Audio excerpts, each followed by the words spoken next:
Hello everybody, thanks for joining me this afternoon.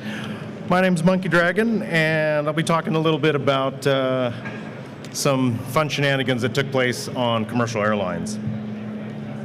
So, I'm a blue team operator, do some threat hunting, forensics IR, just had a lot of fun with things, and also really love wardriving, so if you guys do, come check us out. I think Mr. Bill and Segfault will be talking about wardriving a little bit later this afternoon, so definitely stick around for that. So how many folks in the audience have flown recently? I have to suspect a number of y'all. Great, awesome. Of those folks, who all happen to use in-flight connectivity? Okay, all right, cool. Let's talk a little bit more about that, shall we?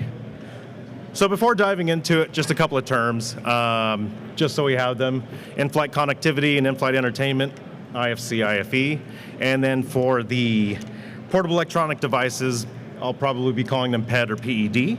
And then I did want to call out the DER, which is the Designated Engineering Representative, and this is an FAA-approved representative. And that comes into play with dealing with any sort of systems that need to be integrated into aircraft, which are going to be our in-flight entertainment systems. And a quick distinction. So evil twins are access points that pose as legitimate networks, and they want to get people to connect to them to do some mischief, whereas rogue APs are unapproved access points that are connected to the network, whether by actors or potentially rogue IT. That out of the way, I had a fun thing last year where I had actually started building this talk, and I had no idea about the term raw dogging, and apparently there was an article on CNN about raw dogging airplanes, and so I wanted to put that in there as a little bit of an LOL moment to kind of set this stage here where it's like, hey, you've probably got extra work to do, so if you're on the plane, just chill out and look out the window, maybe do a little bit of digital detoxing. Moving on. Let's see here. Pardon. Okay, so I want to go ahead and paint a picture. You're at the airport, right? We're all in a rush, whether that's trying to get somewhere, you got your family, you might have presentation that you got to get together that's probably already due because your boss sprung it on you last minute. So a number of different reasons why you'd probably want to connect to the Wi-Fi on a plane. And in doing so, you've probably tried to connect to it maybe as you're getting to your terminal, or you might be in a situation where that plane actually provides service from gate to gate compared to some that are just offering services at, at cruising elevation.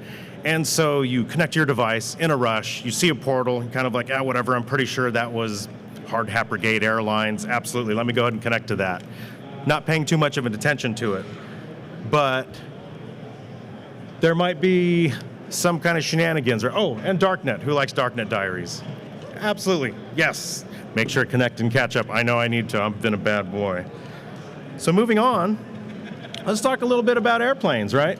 So we've got a complex kind of mixture of avionics systems that help keep this airframe running smoothly. And so the DER comes into play to integrate systems that provide us the connectivity that allows to reach back to the infrastructure, whether that's terrestrial connections through, say, mobile services, or if you're over the sea, might be through satellites. So those systems need to get that sign-off from the DER in order to incorporate it and ensure that these flight systems are safe so that we as passengers knowingly get onto them, can fly, and enjoy that in the kind of comfort knowing that we're going to get there.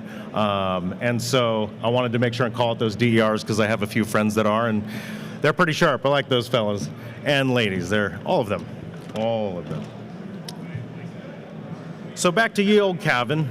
We've got, right, we jump on, we connect. So what are the components that comprise the in-flight entertainment or in-flight connectivity system? Probably going to have a server on board and a modem, most likely. And so those devices will collectively provide you with the services that you're going to see on there, whether that's going to be music, maybe texting services, data, et cetera, et cetera. In addition to that, you're going to have the access points that you're connecting to. Some planes have a handful of them, some maybe a couple, some quite a few more. So one of the things as a blue teamer is that it really helps to understand what that infrastructure looks like on the aircraft. So as you start to dive in to the logs, you kind of really get an understanding of what you're seeing as it comes into play, because chances are you might be using just kind of built-in detections. You might have some curated detections, but in order to really understand what's going on there, having a bit of an understanding of what that infrastructure looks like is very beneficial. I will say that it's a good time because I get to talk with engineers that help design and build those systems, and they're stellar, and it's a great way to kind of understand how everything comes together, and that helps us kind of formulate processes and ideas with which to kind of add and improve to the security of those systems, so that all of us that get on there can actually enjoy ourselves and not worry about whether or not you're connecting to whatever it might be. So going back to connecting, was it Hard Hat Brigade Airlines that you connected to? And if you did, what kind of stuff was in that captive portal, right? Name, email, put any password. Did you happen to pay for anything? And if it felt kind of weird in the moment, thinking back on that, oh my gosh, what if that was an evil twin that you connected to? That's a little bit disconcerting. So evil twins. Last year, some fella decided to get up to no good and started broadcasting evil twins on an airline down in Australia. And so this is the actual article pulled from online talking about that. And this person had decided to throw up a captive portal and do a number of things that are kind of outlined in this article. And they actually do a really good job trying to define appropriately what an evil twin is, so that any of the folks that don't understand what these different terms are with regards to what that environment looks like, to kind of just help remind folks, like, be attentive, right? The kind of things that we'll often relate to our friends and family and coworkers and cohorts as they go about their day.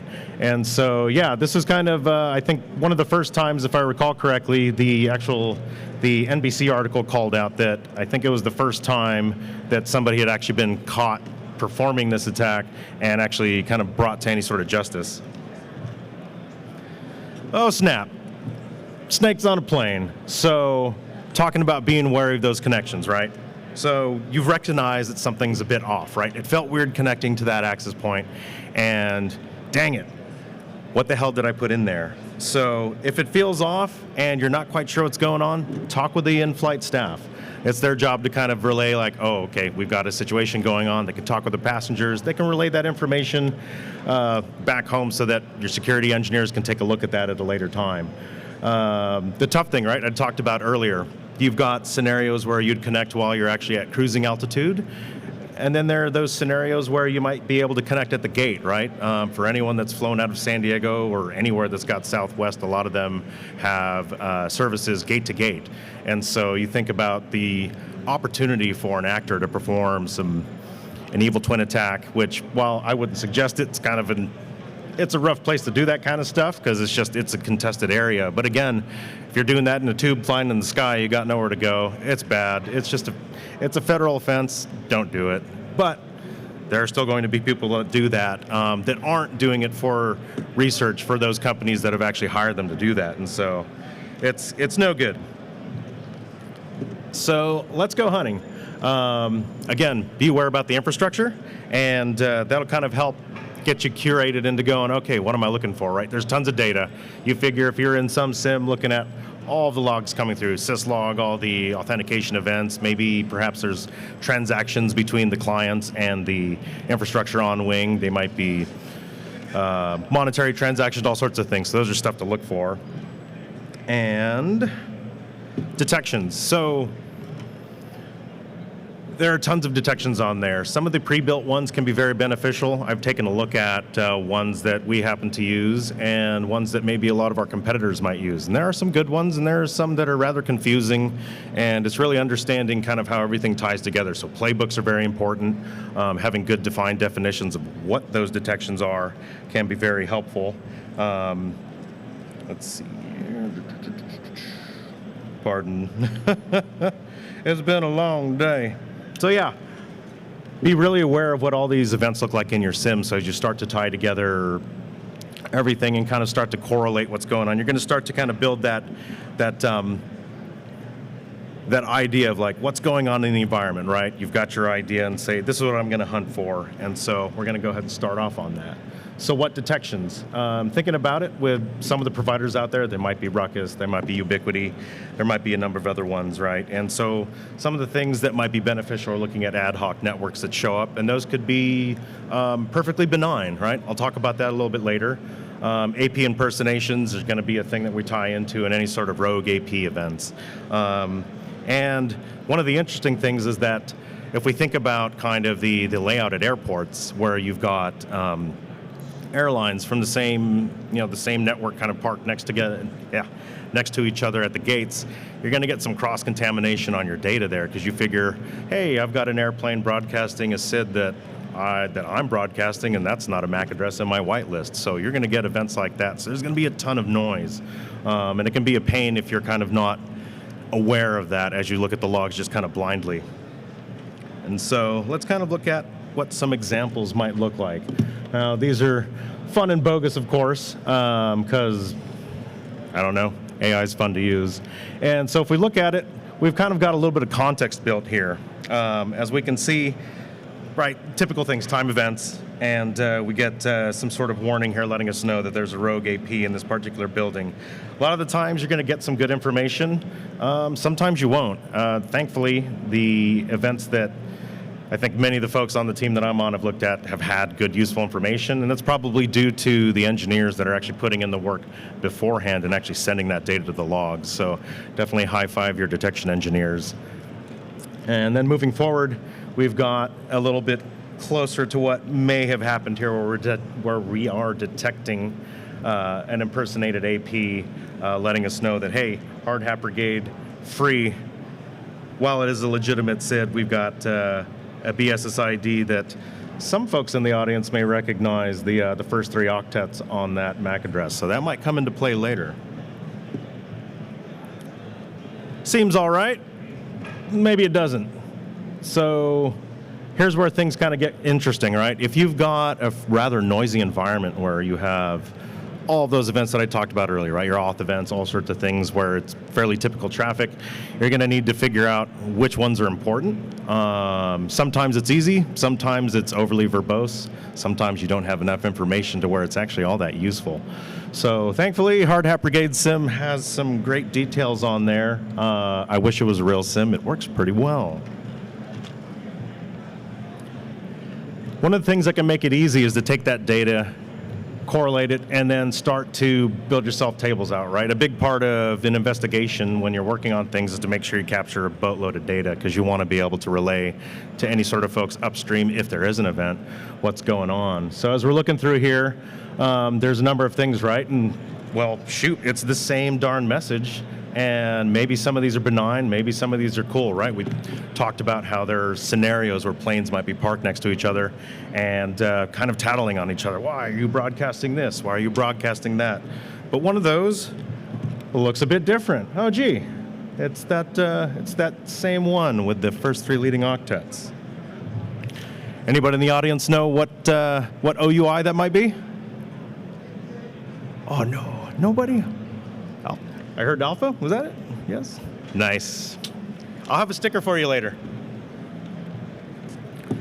Prevention where possible. So again, on-wing infrastructure, right? The more you know about that is going to help. The cool thing is there's a ton of great technology out there that is likely to be implemented on newer aircraft, right? You figure the service life of these airframes can be a long time, and so their likelihood is you're going to see different levels of hardware on there. And so as you get onto these newer aircraft, the services get better, the tools for detections get better. It's a lot easier for us to do the job we need to do as detection engineers and threat hunters and threat analysts as we kind of work through things. And so working with, again, talking about the engineers that build these systems, right? Maybe the folks that are building the firmware for the modems that are going on there. Maybe the folks that are writing the software that the clientele that ride on the aircraft use. Like working with them earlier on to build stronger, better capable detections is going to be very helpful. And so you want to think about these things. And then also, as you kind of go through and you sift through the data, right? Always new opportunities to tune old alerts, maybe write new ones based on that. And so it's that kind of that process and workflow that as we're all going about our day, sometimes there are times where you look at it and you don't have the time to do it. So I know that's something that we've been kind of stressing lately with the folks that I work with, the great folks, is to really think about like, hey, what's that cyclic process, right? So if you're not doing that, it's definitely something you want to jump into and kind of remind yourselves, we got to go back and look at these things. And then as you get more data, just those thresholds, right? Are those IOCs good? Are they old? Are they deprecated? These are things that we want to continue to think about. So we have a ton of events, and if you're lucky enough, you've got some good detections in play, whether they're built in or ones that you've custom written.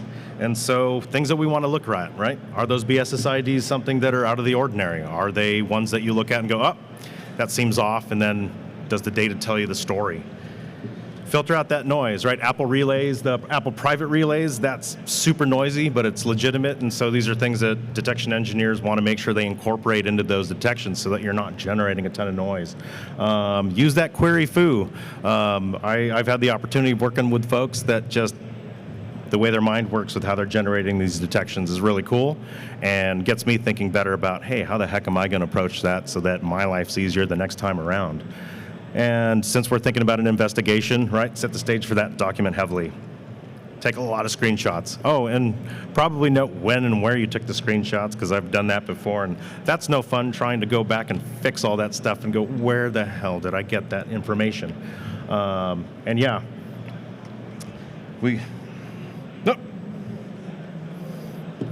So let's start hunting. We're going to go ahead and hunt the blue skies. There's a ton of different tools, right? You might have your sim. Wireshark's always going to be good if you're lucky enough to capture PCAPs on there. I'm hoping we can get some other things to try in like a dev environment to play with and give us a bit more of that.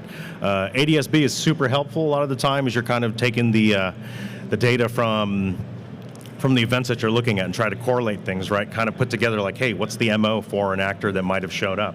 FlightAware was useful. To the war drivers out there, WiGLE is great. Leverage the hell out of that. It's great. They're great. Love them. Hopefully they're around so I can give them some stickers.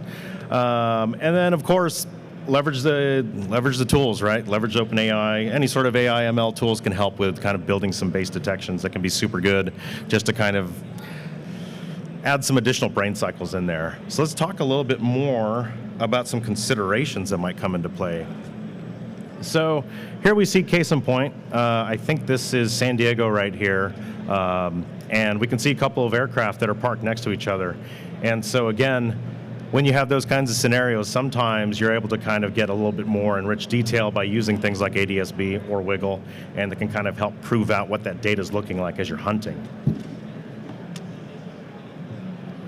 Speaking of WiGLE, here's that same spot at whatever point in time I happen to take these slides. You can just see, as we'd suspect, it's super dense. There's a ton of devices there, many of which are probably people up to shenanigans, right? It's kind of one of those reasons why you really reconsider when you're connecting to Wi-Fi services at any location. But WiGLE is great, and this really helps with determining, right? If we go back to that article that I brought up earlier, the particular actor had leveraged a particular tradecraft that unfortunately for them wasn't super great, but that helped tie into play with actually discovering where they were on WiGLE. And so it's kind of good to think outside of the box of the tools that we use, whether it's for fun, as hobby, as things we're learning about, and incorporate that into our professional lives, and it might actually help out. So great, we've sifted through all this data, and you happen to be the analyst on task, and you found something. All right. Now we're going to start working on putting all that data together and prove out whether or not your theory of, okay, I think I've got an actor here that's been broadcasting an evil twin. I believe it to be on these flights. I believe it to be this person. Let's go ahead and prove that out. So the note taking, again, very, very important. The details, right? Building a nice time chart to kind of put all that stuff together so that you have something to support and give to your incident response commander should something like, okay, we've got an event going on an airline. I would have loved to put up Hack the Box's IR report. It's a great template, at least from what I'd looked at. A ton of detail on there, and thankfully it's really easy to get to. But I would check it out if you're interested in looking in that space, or if perhaps you're looking to kind of enrich any sort of templates that you might have on hand at your place. So the report, Thinking about the different kinds of reports that you might put together, right? You've got your executive summary, that's important. Just enough detail in there to kind of give them what they need for any sort of briefs that they've got to give that they might be interested in. Your technical analysis as an analyst on there is going to be super helpful to really prove out if your theory comes to play of what's going on. Providing an impact to the business is going to be great. And there's a ton of different metrics that can go out to that, and I really should have added those in there, but I didn't have enough time, so I apologize. And then thinking about, right, your timeline, any sort of approaches to respond and recover. Those are going to be what you'll need to provide a strong statement to your executive staff to give them what they need. And I think I went way too fast because I've got closing thoughts now. So I'll open it up for questions here in a moment. But hey, there's malicious acts going on in the sky, and some of them are going to be low-hanging fruit, right? In this particular case, the person they weren't very strong with what they were doing, and so we were able to find them with not too much difficulty. But a lot of that, I think, came from thinking outside of the box, right? I think this is where coming to the RF village, where we've got a lot of clever folks working to solve tons of different problems. Those come into play. I find that a lot of the times in a corporate environment, you end up kind of getting into this like thought process where you're just continuously repeating the same thing on replay over and over. And oftentimes what you end up with is this kind of like doldrum of, okay, I did the thing, I checked the box. But coming at it creatively is always going to be a way to help you find one of these kind of scenarios. Because when we'd spoken with the other team that was looking, they didn't see what I'm trying to say here. They didn't see the bones in the sand telling them a story, but you get the right mind on there with a bit of creativity coming at it from a different angle, the story changes. And so I think the real message here is like, sometimes step back out, looking at it in a different way can be incredibly helpful and kind of going, oh my goodness, we've actually got something going on even though it actually looks rather benign. So be vigilant and spend that extra time taking and looking at the review, right? Looking at the details, looking at what's coming forward and actually poking its head out to say, hey, that's actually the smoking bullet there. Oh, and of course, because stuff, these are my views, not my employer's views. Whatever. And questions. Perfect. Everybody here knows how to hunt for evil twins on aircraft. Thank you.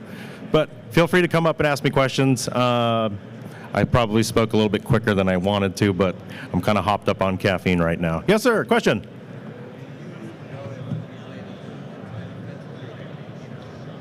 Okay. The question is it typically a one-time offender, or are we seeing repeat offenses? In this particular case, oddly enough, we had a detection that came in, and it had happened some time back, and we kind of wrote it off because it's like, hey, what we're seeing here is not indicative of an act of offensive nature. It's like, this is a device that anybody might use. And so you have to make that decision, right? Here's where, are we going to blacklist the OUI for an alpha wireless adapter because, oh my gosh, hackers are evil, like they're just like the ones I see on TV? Or is it a case of actually talking with the business units and saying like, hey, yes, I hear your voice, I hear your question, I hear what your concerns are, but we need to look at what the kind of like the deeper scenario is. But there are times where, yes, they might be singular entities, and that might make it more difficult to actually kind of piece together what's going on. So I think it depends. I think it depends is often an answer I end up using for a lot of these questions. So hopefully I don't say that for every single one of them. Any other questions? Yes, sir.